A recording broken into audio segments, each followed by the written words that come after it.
again, welcome to another episode of Azania In Therapy. I'm your host, Tlaka. Today, on this special edition, I'm sitting with a co-author. She's a financial manager, she's married, she has 2 kids, she's an owner of a vegan makeup brand, and we will be discussing her fertility journey. Please welcome my guest, Thulisile Kobue. How are you? I'm good, thank you. How are you, Thabang? Good. You know, I was worried about butchering your surname. Did I get it? A lot of people struggle with that, but you did well. I did well, yeah? Yeah, so I mean, you're doing interesting things. We're going to be talking about fertility and the journey that you went through. But maybe before we get into that, let's discuss so you're an owner of a vegan brand. Yes, I am. So how this started was, as a child, I've always liked makeup. I remember my dad bought me a makeup kit as a child for Christmas. I've always tried using it. My sisters, I just used their faces to practice on, did people's makeup at weddings for free. Then 2005, I decided, let me take this serious, and then I did a course with MAD to do, because I do makeup on special occasions. Weddings. Yes, weddings, parties, any special occasion. Matric, dance. Yes, that as well. So I just decided, well, it's always been a dream of mine to own my own makeup brand. I've been selling people's makeup, and I thought, but why not have my own makeup brand? So I started doing that a year ago. I did that. I launched Thulisile Makeup Artistry. But I wanted something that's not harmful to the skin, because there's a lot of toxins that go into ingredients that they use for makeup. So I wanted something that's going to be good to the face, and people with eczema and things like that, sensitive skin can still use it. It's still good on your skin. It won't harm your skin. It's not itchy. Like, you'd really enjoy it, and it's very light, so you won't say you've got makeup on. So I've got different things. It's your foundation, your lipsticks, your eyelashes, your eyeshadows. So if interested, they can visit my website. It's www.thulisile.com. Oh, wonderful. You know, when you're talking about makeup, many years ago, I got invited somewhere. It was a book reading of some sort. When I got there, then they had these people explaining makeup and creams and things like that. And I learned that day that they said, you see, when you use lotions and stuff, it shouldn't be white, because they would have bleached it. And I don't know if you know anything about that, or you have.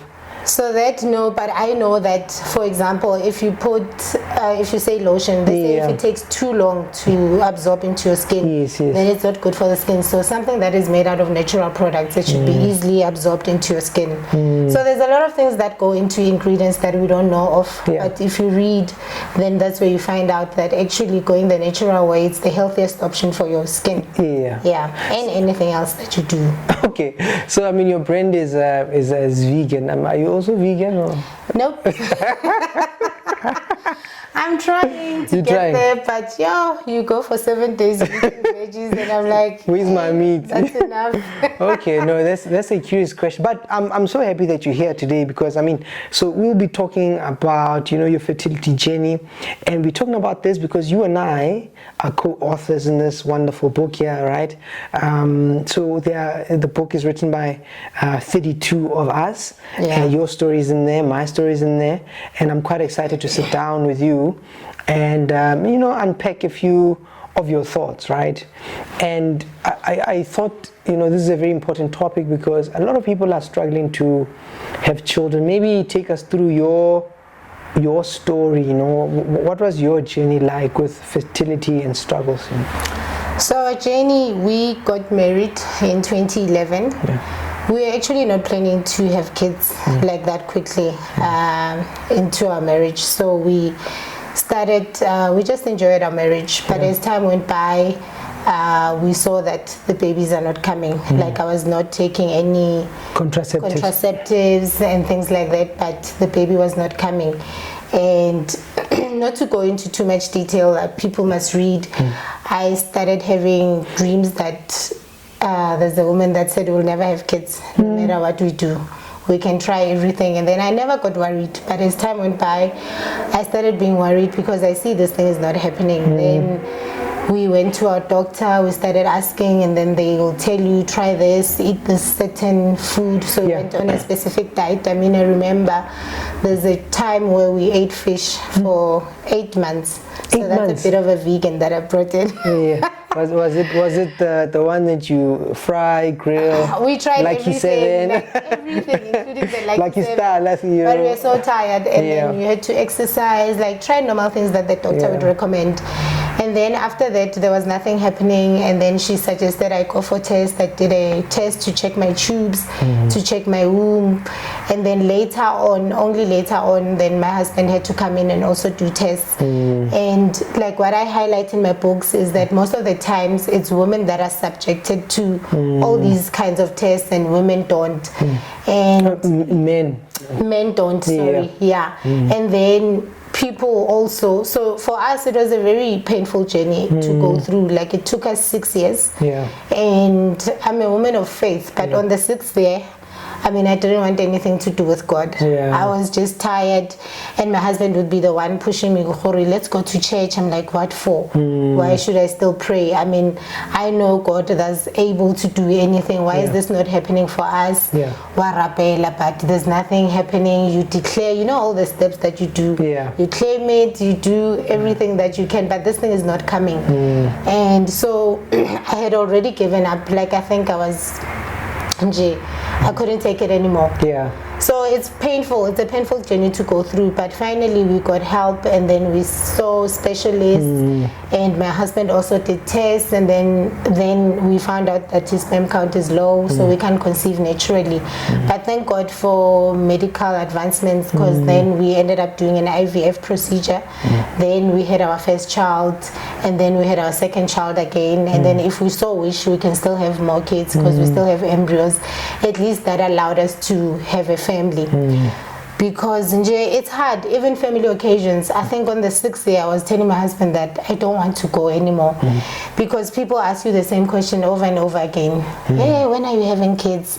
And then you answer them, but they'll still ask you again when they see you. And obviously if it's taking years, you don't know the struggles that we are going through. So I feel, ask me once, that's enough. If you don't see it happening, don't ask me again. But those were at least polite. Some were going to an extent of telling us, hey, you are married for 6 years now, as if you can't count. And then the other guy, they feel the need to remind you. No, they do. And the other guy, I remember we went to the mall. He met my husband, and he's like, hey, Kobue, I can show you some styles if you don't know what to do. Oh my goodness. So people are a bit insensitive, and they don't realize which way now you are dealing with the sensitive things, and then when they're making it a joke, or they ask you so many times. But they won't, you know, if you come to me and say, I don't mean but aren't you guys planning to have a family? I know this doctor that helps in this. That's a different aspect than telling us you've been married for so long, your biological clock is ticking, and things like that. To such an extent, as if you don't know. As if you don't know. Then I told my husband that, okay, let's just say we don't want to have kids. Then they will stop asking us, when are you having kids, so that we can avoid the question. And then sometimes you feel like, I'm not going to this family occasion, because they're going to ask me again. And it hurts. And because it's like you're a crazy person, if I can put it like that, because your emotions are up and down. You can be walking at the mall seeing a pregnant woman that you don't know. You just break down and cry. Baby showers. Like, I had to make a decision at some point to say I'm not attending any more baby showers, because then you get emotional, then you get there, you cry, and people think you're jealous or what's going on. So I'm like, I'm not going. And I've always been involved in planning people's baby showers. I remember there's one friend that asked me, and I was like, I'm sorry, I'm not doing it. I have to choose my own sanity over anything, because I think you are borderline almost crazy. you know, with the struggle. And you know, you explained the whole journey, you know, where you guys started and how you were struggling. You go to the doctors, all these people, you know, strangers, including people who are like intimates, family, also, you know, commenting about that. But I do imagine that you yourself, like personally, because I find that many women feel as if they failed. I don't know if you experienced that, felt as if you failed as a woman to bear a child. Did you struggle with anything like that? I did. Like the way I was struggling, I couldn't even imagine. Sometimes, you know, sometimes when you don't have something, you envision it, you see it in your mind and things like that. I couldn't even imagine what my kids would look like. Like if I tried to think the way I felt, this thing is not going to happen. Yeah.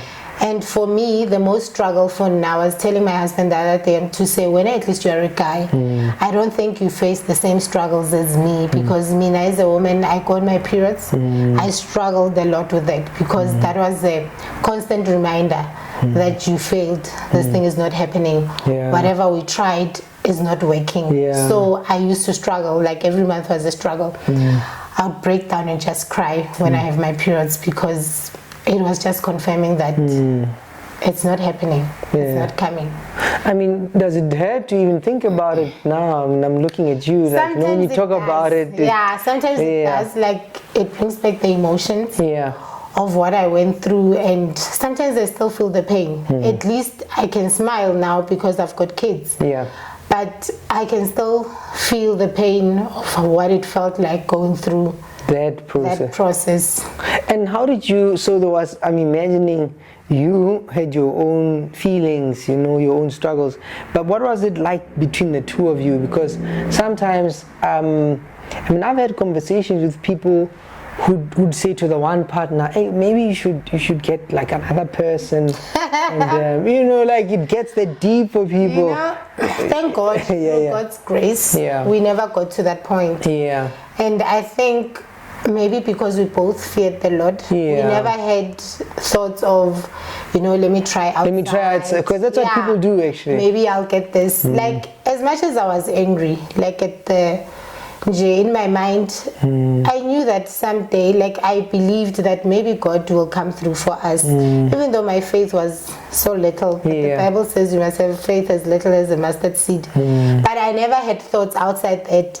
And for us, I must say, somehow it brought us closer together with my husband instead of drifting us apart. I can only remember one instant we were going somewhere, and then I think he asked me something, I just snapped, because sometimes this thing, because it's under stress, and then so then you just you just answer the way you want to, because you're a bit annoyed.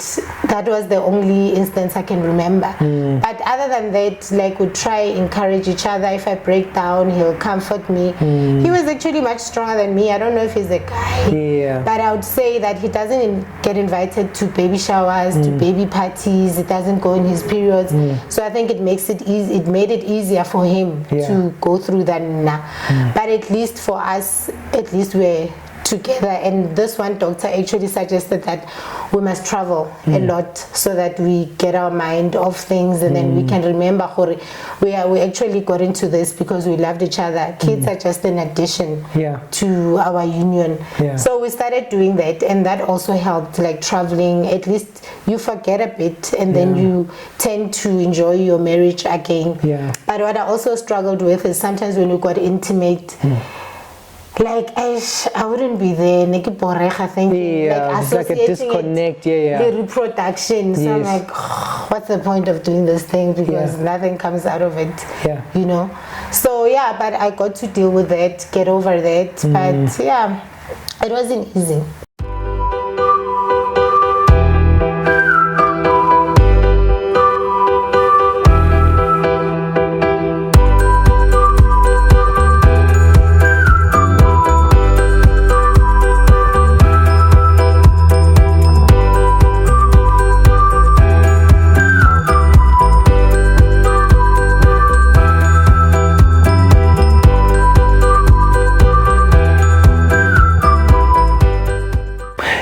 And I imagine also that because you said that, you know, then you went somewhere for somebody to help you, right? And there's also a financial part to it, right? And it's not cheap. It's not cheap. Like we were talking the other day to say, we've done so many things. I think we've spent like 100,000 before our kids came. Because Because everywhere somebody says, hey, there's this doctor Watusa, you'd rush there. Yeah. There's a homeopath we once went to, I think Naliso way, to pay consultation 800 each. And then that's the one that said we must eat fish. And fish is also expensive because you can't just eat cake. If you want to add other stuff, who change up because we want to be bored. So you buy the prawns, you buy this and that. So we did that. And then every time you go for follow-up, you pay again. Then there was this white doctor, go Kempton Park, also Gadi Herbs, and then that didn't work. Maybe you pay 1.5, and then like you just try so many things. Then you buy pills, but they help you to be fertile and what. Then you also buy. Everybody buys, so it's very expensive. But the most expensive one for us that helped us was an IVF. So the one doctor suggested we do it at the government hospital because it's cheaper. So there, if I remember correctly, I think it was about 12,000 rand, saying for the price of one at the private clinic we can pay for two. But it was horrible. Like I wouldn't advise anyone to go. The service. Imagine, like would laugh with my husband, how fitla komunyako, the security guard would scream, hey, bayako infertility. Like announce it to everyone. Yes, announce it to the whole world. And then you're thinking, yo, now everybody has to know my business, even if they don't know why you're there. Like, why don't you tell everybody? Yes, why don't you tell everyone? And then you get there, if your appointment is 10, like you have to sit, one, but your appointment was 10, because then I think it's like a first come, first served basis, even if you make an appointment. And then you sit for long. And then when we then decided to go to a private hospital, we found out that this doctor is actually more thorough, because we did tests that they never made us do there. And at least there, when your appointment is 8, you know it's 8 o'clock, 8:30. I mean, you're a business person and you know you do your work, so you understand time. Yes. So, and then there it's expensive. I think we paid about 40,000 rand. But lucky enough for us, we had a lot of eggs. So at least a lot of eggs fertilized, and then there was a few embryos that they could put aside. I think we had about 8. So we used 2 for our first child, and then 2 for the second child. So we have some that are left. So if you have some eggs, it makes it better. Because when you go the second time around, I think we only pay 10,000 rand, and it's only short. It's a shorter period than the first time around. So that makes it better, but it is expensive. So it's a sacrifice that we had to make because we so badly wanted to have a family. So if you can afford it, we dim some of the things so that you can at least save up for this procedure. And the thing is, it's not guaranteed. You can go, it doesn't work, then your 40,000, it's gone down the drain. But I guess that's a chance you have to take. But if there's a chance, you know, then you think about it. The other thing that happens with people going through the journey is that once other people find out, not at the door, fertility, you know. But once other people, maybe, you know, you are with friends or close people, when you mention that this is what I'm going through, I often find that people say, oh, me too. I don't know if you've had that experience. It's a funny thing, I actually have, and then I actually thought about it. Horibari, you can't be a soldier without a scar. It's like, for some reason, God draws these people to you. I've actually met a whole lot of people, and I said to my husband the other day, if it meant we go through this journey to help somebody else, so be it. Because for some reason, it's like these people are attracted to me. I'll find people in a salon, and then they just speak about the struggle, and then I start laughing, and then they'll wonder why. I'm like, I'm not laughing because I think it's funny. I'm laughing because we went through the same journey, and this is what helped us. This is what kept us going. And it's so good to see that at least there's some encouragement to somebody's life, even if they don't have an answer yet, but at least they can see I'm not the only one going through this, and they can pour their hearts out to somebody, because this is a sensitive issue. People don't really find it easy to tell people. Like, I couldn't really tell everyone what's going on. So it's only those few that are close to you that you can tell, Guti, this is the struggle that we are actually facing. So, but it helps, and then they get help, then they follow up. Some don't even know about it. They're like, oh, what's that? And then you tell them, you refer them to where they can go, where they can test, Like there's a lady I used to work with, they struggle. She's got a child, but then she got married to somebody else. Yeah. But they're struggling for, I think it's 4, if not 5 years now, to have another child. Yeah. And she has been going for these tests, but the husband hasn't been going. Yeah. So I had to educate her that sometimes it can be your husband. So he also needs to go. This is the journey that you need to walk together, because maybe there's nothing wrong with you, and maybe there's something wrong with your husband. Yeah. So people don't know the options out there, and sometimes you can have a surrogate. You can do surrogacy if you can't carry your own child. So there's so many options that people don't know about. Yeah. So you only know when you're speaking to somebody who's, oh, there's actually options for me, where people thought like there's nothing, it's a dead end. Yeah. And quite a few times then you touched on, you see if you're in a salon, somebody would bring up their story, right, and you'd laugh because these people are coming to you. Then you mentioned earlier that you also had this dream where this lady said that you're not going to have children, but your spirituality with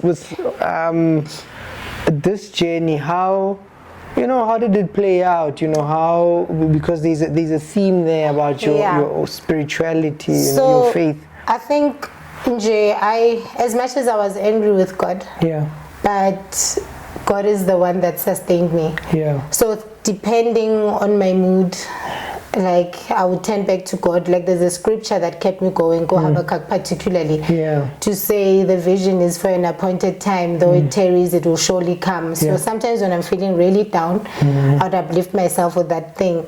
I kept on seeing this woman in my dreams. She kept on saying the same thing. Sometimes I would dream I'm pregnant. She'll throw me down with my tummy saying, how did I get pregnant? I'm not supposed to be pregnant. Do you know this woman? I do. Okay, but you don't have to, but it's somebody you know in your life. It's somebody I know in my life. So I had to pray and say, God, reveal this person I need to see, because I need to know now who to avoid. So in your dream, would you see that person, or would it be like at first I didn't see them. I saw a figure. I see. But I couldn't see their face. Then I started praying, then I started seeing their face, because I said God must reveal them. And this is somebody And then you I knew. said, God confirm. Then God confirmed. Then I started seeing the same face. I see. And then then I'll dream I'm pregnant, and then I'll see it. Even during my IVF process, I'll dream about it. She'll take my eggs and say she poured something, she said she's doing something, she's fixing. And then when we go to the hospital actually for an egg retrieval, the eggs didn't fertilize when I saw this the previous night. And then we panicked a bit. Then I said to my husband, let's pray, remember the dream yesterday. Then we'd pray, and then they take another sperm, and then it fertilizes this time around. When I was 2 weeks pregnant, I saw her again. She said her things showed I'm pregnant now. So she ran and then wanted to throw me down. So I knew I was facing a spiritual what is this? Because I mean, what you're saying, what do you think? What does this mean? I don't know. Just generally, like for people maybe who are not aware, do you think that this is just a biological thing, or do you think for you in the way that you tell it, do you think there's definitely a spiritual thing? I definitely feel there was a spiritual thing, because I don't see why God would reveal this to me. Yeah. And then we tried absolutely everything, and everything was not working, and I would constantly see this woman. So I knew we were facing a spiritual warfare. And then I would pray. At least it helped me direct my prayer to say, at least now I know how to direct my prayer. I know what to pray for. To say, whoever is monitoring me, God, just cause spiritual blindness, that when they monitor me, they don't see, because clearly somebody out there is not happy about the union. Because the first dream was like, who do you think you are? Do you think you can get married, have a loving husband, like have a good marriage? I'll make sure you're not going to have kids. You'll try whatever you try, you're not going to have kids.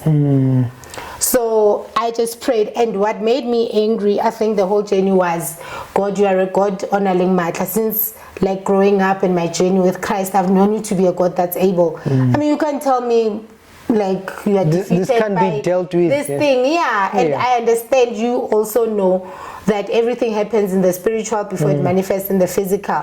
So I understood that concept, hence I had to pray and cancel everything that now I couldn't see with a natural eye, and then do this. And so then we were prayed for by pastors until when the point I was really angry when there's a time, I don't know if you were there, the pastor said some of you are angry with God because he didn't do the things you were praying that God must do, and then he had some posters on the wall. We had to take paint and put it there.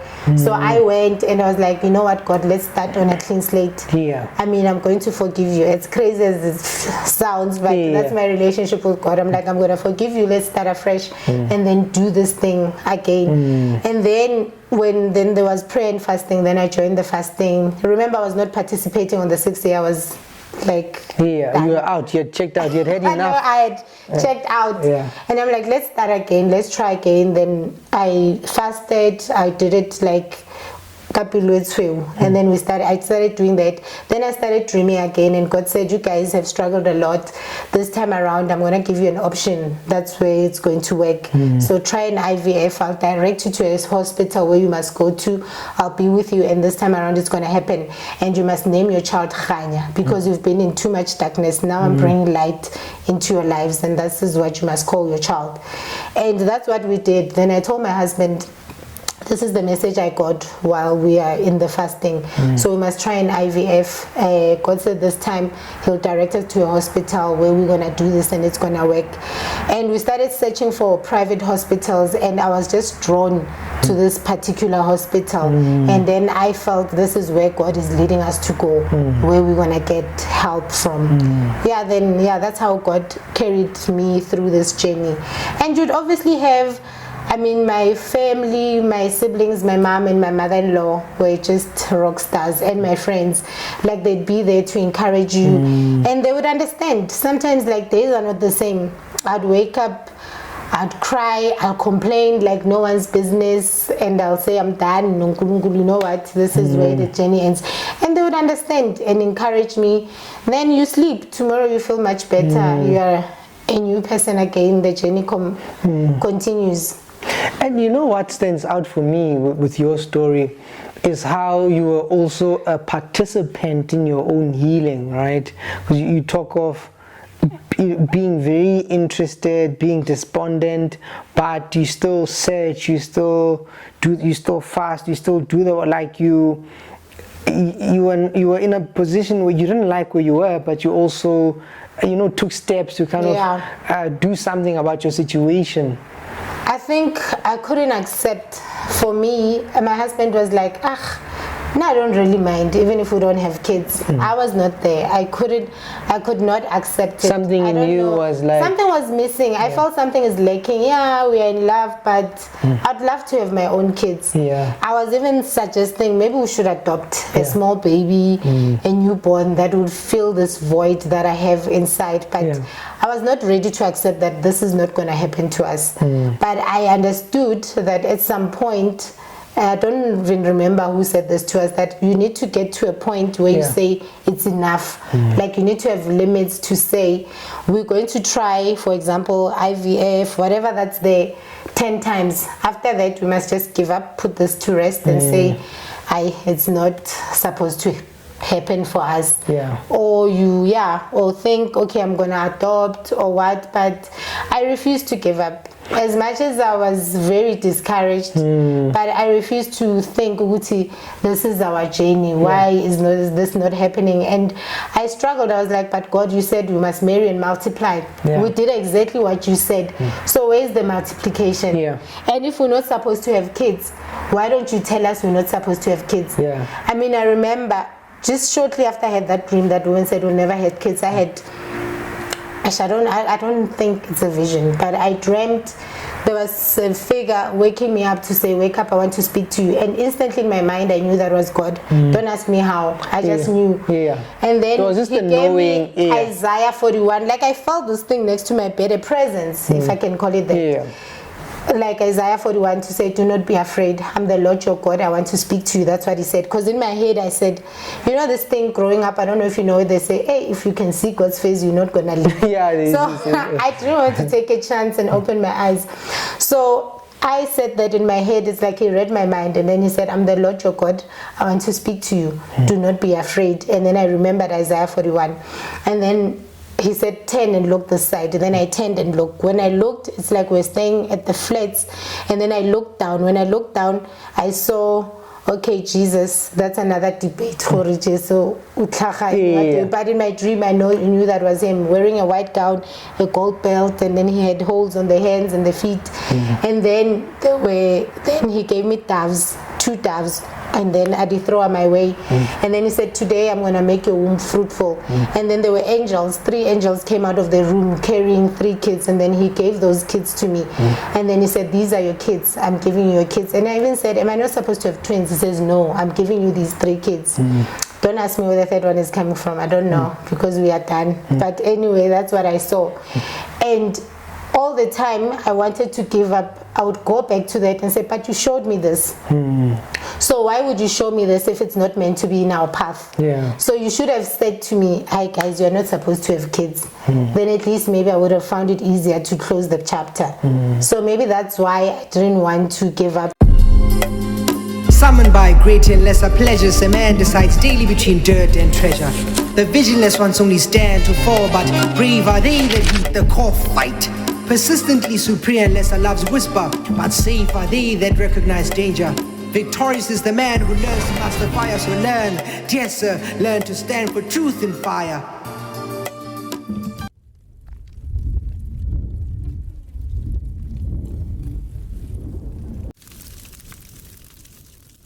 So I refused to give up because I kept on saying, but God, you showed me this. And if you didn't show me, it would have been something else. Other things that you show me, they do come to pass. So why should it be different this time around? So I didn't want to give up. I didn't have this thing that my husband had, that we're not going to have kids. He doesn't mind. You're like, no, I'm not going with that one. No, I didn't. I refused. No, wonderful. I think, it's lovely that you included your story there. Then, I suppose my second last question would be, how come you chose that story? So you had this opportunity to pick anything to write about or to contribute, and you chose this story. I chose this story because even before we decided to come as co-authors, I've always said I want to write our experience. I want to write a book about our experience, because I know how painful this journey is. Like, it's very painful, and you can feel very lonely sometimes. It's a hard journey to go through. Like, sometimes I wish that, we are not rich, but I would always say I wish we had financial problems, because somebody can buy you groceries and give it to you. If I can't pay for the school fees, somebody can pay. But this one, I can't take Mobu and make a human being and breathe life. This one is different. Nobody can help me. I understood no one can help you except God coming through and helping you. So I wanted to encourage people going through the same thing, people who have given up hope, to say there is hope. You must just stay put. There's hope. If you are angry at God, I wouldn't say people shouldn't be angry. Like, allow yourself to go through the emotions, because for me that was part of the healing. Like, you go through the anger, then you come back, you see, okay, God, I can't do this by myself. What can I do? How can you help me? So I wanted to help somebody else going through the same thing. Also because this is a very sensitive issue and private issue. Not a lot of people talk about it. So talking about it, I'm hoping a lot of people will come out and then seek help and speak, because somebody can help you. You don't know what information is out there, and you don't have to struggle alone. Like, there's people you can speak to. Like, I got to belong to support groups on Facebook of people going through the same thing. So when you feel down, at least you speak to the community of people that understand exactly what you're going through, and then they can encourage you. And then at least when somebody has a breakthrough, then at least it gives you hope that Luena, it can happen for you. So that's why I wanted to write it, because I've always felt God allowed us to go through this for a reason. Now at least it must be a reason to build somebody else, to encourage somebody else. Like, it shouldn't happen in vain for me. Like, we went through that. We have our kids, let's celebrate. That's for us, then what? Like, it should at least encourage somebody and impact somebody's life in a positive manner. That's why I chose to write about it. Because a lot of people would write about how I started a business. People don't get, like, personal. This is real. This is a real thing. So at least if you can help somebody else, because it's emotionally draining. It's very draining. Like, you just break down it happens randomly. We could be sitting, we are happy, but then I just break down and cry. Yeah. Wonderful. There's a thing we say, the wounded healer heals best, right? And even in therapy, there's this, we get cautioned about taking people to places you've never been. Because sometimes when you work as a psychologist, there are people, they emotionally, maybe they can even be further than you, or they've dealt with their challenges, and if you haven't went through things, or you haven't grown or developed emotionally, it's very hard to help people. And I think it's those people who've walked a certain journey who are able to carry people, and that's I think that's a beautiful part about your story. Then lastly, I mean, for what does the future look like? Maybe what does the future look like for you? And except we're gonna, this book, people are gonna get the book, but for you. And then, so what does the future look like for you? But for those who are also struggling, what would you say? So for me, those people that are struggling, I would say to them, don't wait for too long. They say if they classify you as people being like struggling with fertility issues, if you are struggling for a year, trying without anything happening, seek help. So I would say the sooner you can, go see a specialist, see how they can help you. There's different options out there of how you can be helped. And yeah, speak to someone. Don't sit and then cry alone. For me, during this journey, I found that offloading helped me a lot, because I'll feel so overwhelmed. Yeah. But if I speak to somebody that I trust, at least after that, even if I break down and cry, after that I feel so much lighter. Yeah. And then as you speak to people, when people hear of somebody who's helped somebody, they'll always refer you, because they know what you're going through. And to the people that are not going through this journey, I beg you, please stop asking people when they're having kids. Yeah. No, seriously, because it's very sensitive. We are triggering. Sometimes I try and forget and keep my mind busy with other things, and then when you ask me, you are taking me back. Yeah. So I do not really move forward. Like I said, ask me once. After that, if you don't see anything happening, it's okay. Don't ask me again, unless you come to me saying there is help somewhere. If you guys are struggling, I don't know where you are, but I don't know if you've heard about this thing, maybe try this, or try adoption, or try that. Come to a person with solutions. But also nakona, read them, see, don't just involve yourself in other people's businesses. And then for us as a family, I mean, we are grateful now. I can't tell you how grateful I am to God with these miracle babies that He gave us, because that was really, really, really a hard thing to go through in your marriage. Are you able to let them play?